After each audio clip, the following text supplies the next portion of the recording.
Greetings, gentlemen. Picture this: a world where you've sculpted your destiny into a masterpiece. A legacy that resounds through the ages. What's your magnum opus? That pinnacle of personal achievement. The zenith where skill, timing, and dedication converge.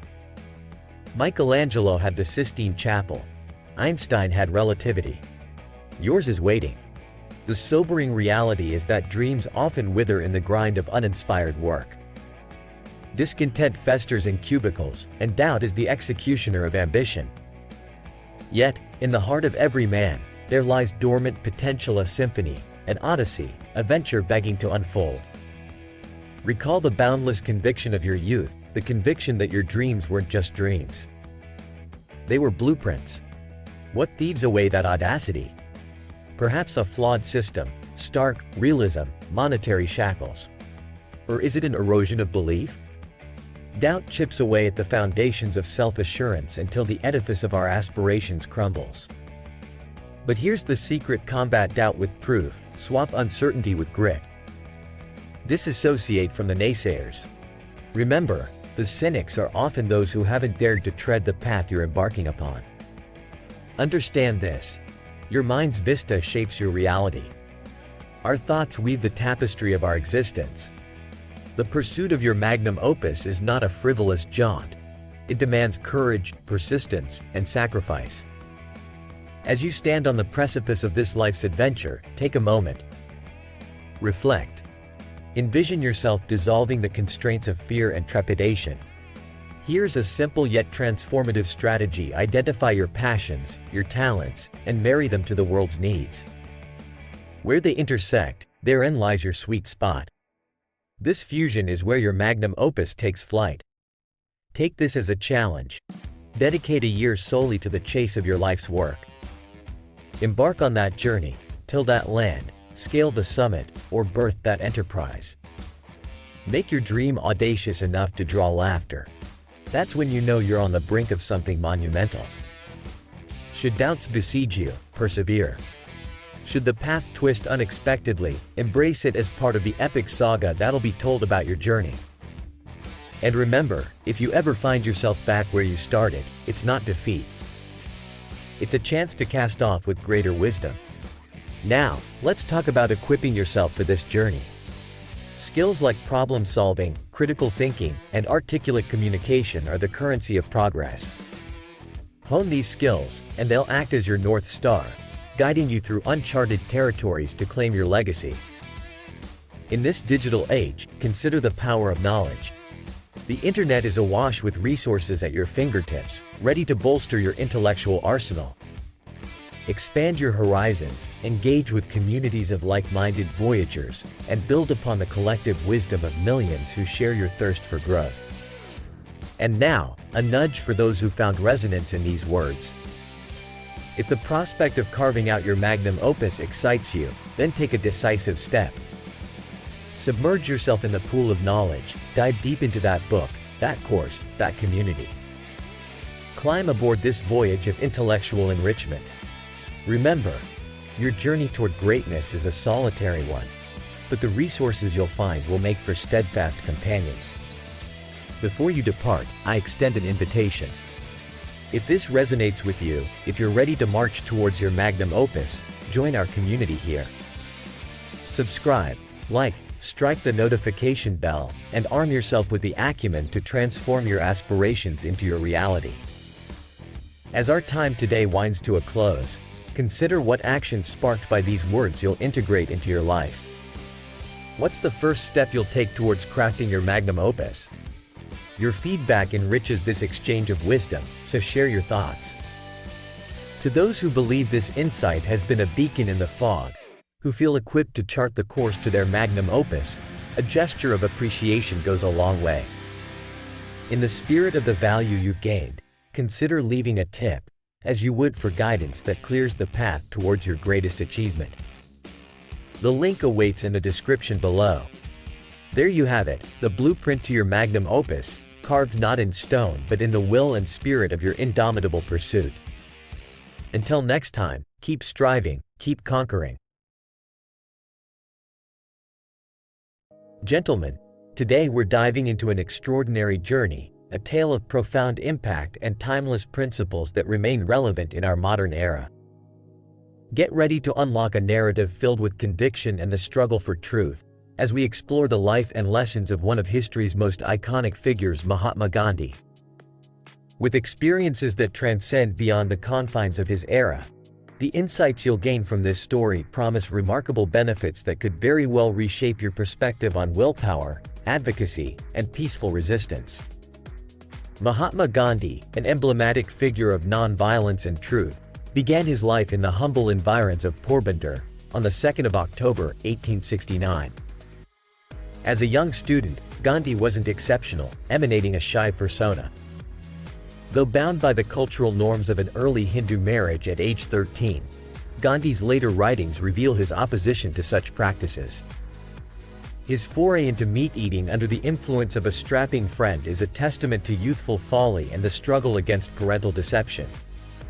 Eventually, ethical introspection led him back to vegetarianism. In an act of youthful rebellion, Gandhi briefly succumbed to the vice of smoking, funded by stealthily obtained coins. However, maturity paved the way for repudiation of this habit. The devastating loss of his father and newborn child marked a poignant chapter in his youth, followed by a pursuit of legal studies in England. Vows to his mother ensured his abstinence from meat, wine, and women throughout his studies. His time in London was characterized by attempts at assimilation. Picture the aspiring barrister donning the quintessential English attire, grappling with newspapers, and enduring fleeting dalliances with dance and violin. Yet, surpassing the mimicry was a rigorous dedication to his studies, culminating in his qualification to practice law. Returning to India was marred by personal loss, yet professional aspirations led Gandhi to Bombay's High Court.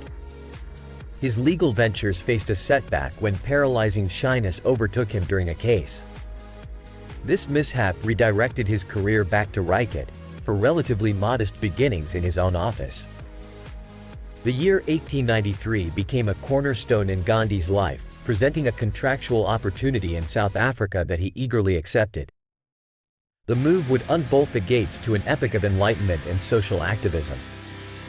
His confrontation with racial discrimination was immediately a harsh ejectment from a train's first-class compartment, and a disdainful exclusion from hotel dining sparked his enduring battle against injustice. While in South Africa, Gandhi's explorations of faith deepened, but his allegiance to Hinduism remained unswayed, despite the allure of Christianity. His legal prowess burgeoned in Pretoria, with newfound confidence priming him for a successful career. But it wasn't just legal victories that occupied Gandhi's South African sojourn. The foundation of the Natal Indian Congress imbued him with a political voice and a means to combat the disenfranchisement of his compatriots. The visceral hostility that greeted Gandhi's return from India with his family led to an infamous assault at Durban's port, an ordeal faced with extraordinary amnesty. Exoneration from unfounded accusations catalyzed his social activism further.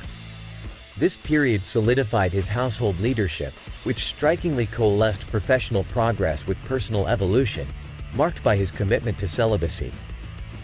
The emergence of war in 1900 saw Gandhi's humanitarian instincts flourish as he organized an ambulance corps amidst the Boer War, a testament to his allegiance to service and peace, despite the empire's imperialistic undertones.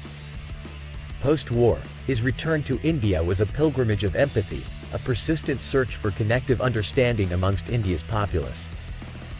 Then came Gandhi's transformative encounter with John Ruskin's Unto This Last, sculpting his future philosophy.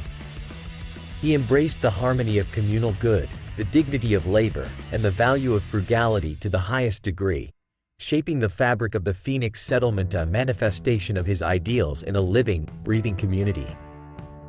Gandhi's tenure in South Africa was also underscored by his resolve in the face of war. Notably, his creation of the Indian Ambulance Corps during the Zulu War and his later nursing of the wounded underscored his commitment to non-violence and service to all. His unwavering dedication to providing succor to the injured, regardless of the political line, is a potent emblem of his boundless empathy. In one of his boldest dietary undertakings, fasting emerged as a vehicle for self-purification, a facet that interlocked intimately with his abstemious outlook. His self-discipline during these experimental phases stood as a testament to his devotion to living a life parallel to the poorest of the poor, reinforcing his alignment with the masses. The tumult of the First World War found Gandhi on an ill-fated journey to England, his plans of service diverted by illness. His subsequent return to India marked a seminal moment, as his conceptualization of satyagraha took root.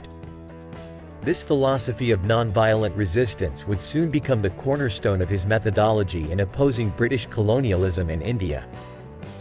Gandhi's immersion into the Indian National Congress empowered him to channel his oratory and organizational skills towards the greater cause of independence.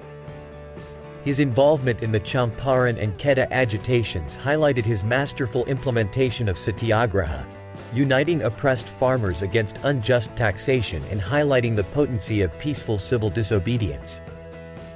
Amidst global conflict, Gandhi's support for the Indian contribution to the war effort was a strategic exercise in solidarity, reflecting his desire to dissolve racial barriers within the British Empire. Meanwhile, his outreach to the Muslim community revealed his inclusive vision for India's synergy of Hindu and Muslim unity against a common adversary.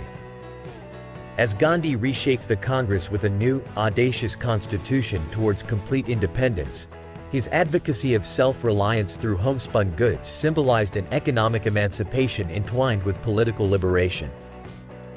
It signified a call to self-sufficiency that resonated across India's diverse social strata.